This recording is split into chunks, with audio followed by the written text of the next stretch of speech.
So then all the clans begin to migrate from Central America to the areas that at the actual times are oreibi. That's why oreibi is highly considered sacred in a ceremonial and religious way, because oreibi was the place where all the clans came together again to reinforce the original teachings.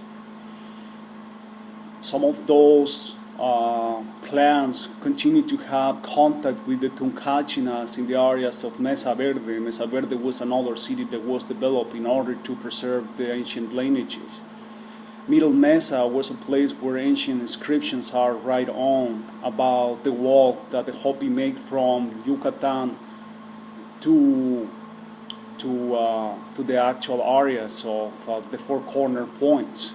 That indeed from Tautoma to Yucatan, Yucatan to Palenke, and Palenke to the north. But the Hopi have clear memories of how they have contact, and they were living, or they came from Yucatan. They have the contact with that in that way with the indigenous people of those areas, and they still remember that. Xipaulobi was a ceremony held for the Arikara people, Absaroke people, Apache people, and that was part of the cult of the snake that born in the Central America, where the Tlalocan, the central of ceremonial studies, continue on Palenque, and they had that memories in the same way they continue to preserve the cult of the snake. The same way, if you go to the area of Palenque, there is a grave in there from a priest that some people say is Ahpacaltan, one of the cosmic elders, but it results that is a really long body. So it's exact the same structure like Akiba, that the Kiba have. If you go to Akiba in the Sony areas, it have exactly the same structure. So there's many inscriptions in there that relates or bring you back to the ways of how the Mayan people developed their own system of wisdom. They were part of the Jaguar clans.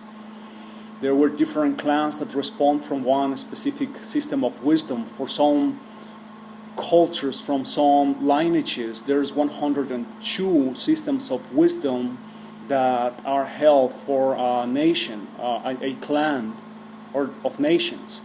There is Jaguar clans in Central America. There is Condor clans in South America. There is also Deer clans. There is the Bear clans in Northern Alaska, Canada, North America, and the Eagle clans that are mainly Northern Plains, coming down to the Grand Canyon, Canyon de Chelly, to the coming to the areas where the four corner points are.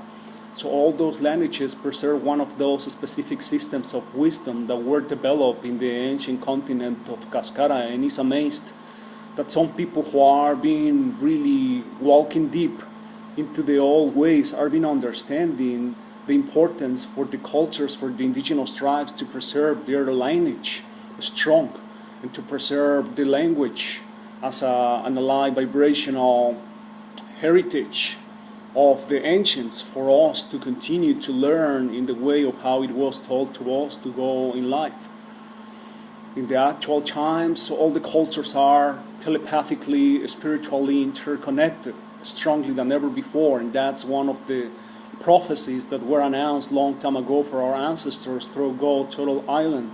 The eagle and the condor were going to come together to fly and establish that circle of relationship again, because one of the other teachings that understand the Macau Cha Piwi Chohan, the start teachings, is the development of geometrical forms in ceremony, in the altars in front of the religious temples, because were the sacred geometry used for the ancient to teach us of how to change the vibrational components, the geometrical components on the structures of matter, and that's part of that original teachings.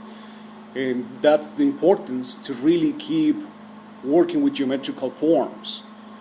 This ancient way of art that the Sunni people have, that they use the sand to paint certain specific symbol, geometrical symbol, also exists in Tibet and Australia. All of they have exactly the same technique. So all that refers that it was told for a long time ago to those cultures who were highly connected with Mother Earth, not as developed, but connected with Mother Earth.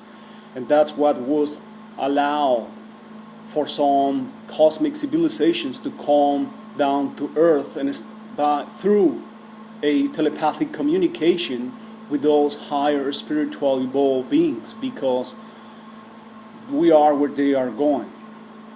They are going where we are going. There is no way that spiritual nature can be separated. We are interconnected deeper in our genetical chain of DNA. All those tribes established connection long time ago with advanced civilizations that guided them into certain direction for them to develop their own culture, for them to develop their own systems of wisdom. And that's what understands the original clans. So when we talk about the clans, we're talking about that we are familiar with each other. Clans of the eagle, of the condor, of the jaguar, of the bear, of the deer, of the snake. All of us meet each other. All of us have an intimate relationship with the Creator, and we all have a remember of when we were working, talking, and learning together, receiving the teachings from the Tunkachina people. Therefore, that's the unity of thought that understand the original and the legitimate way of think, not in terms of separation, because it was the separation what brought the conflict, and it is the separation what has been bringing conflict on Earth in the actual times.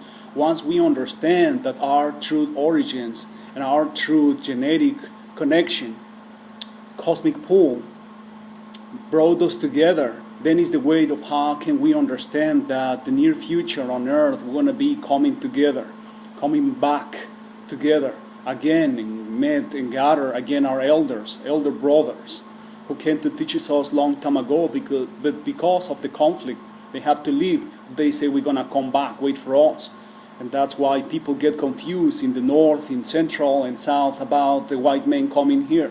That was confused with Pahana, was confused with Seacatl, Topiltzin, Quetzalcoatl, the elders that were given an ancient spiritual teaching in here. We get confused with the ones who came to Turtle Island, and we thought that they were them, and that's why we were betrayed. But it is part of a cycle. It is not something wrong. It is part of an accomplished cycle that this was going to come.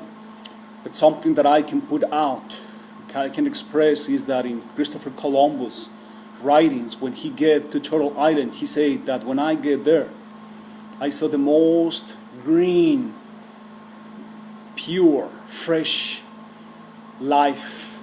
And when I smelled the air of that place, was the most sweetest, freshest air I could ever smell. And when I land into this territory, and it's not because he thought it was India, was because it was denominated Indios from his troops that had French, Italian languages on them, all sorts of European combinations in there. The word Indio means to Indios, and that's where it is Indios, not because he thought he get to India. It's not true. That's part of the lie. He said, and those people gave me their hearts. They received me like if they knew me from somewhere. And it is like if they were giving me their heart. They give me all sorts of fruits and they offer me everything. And that's because we thought that we're them.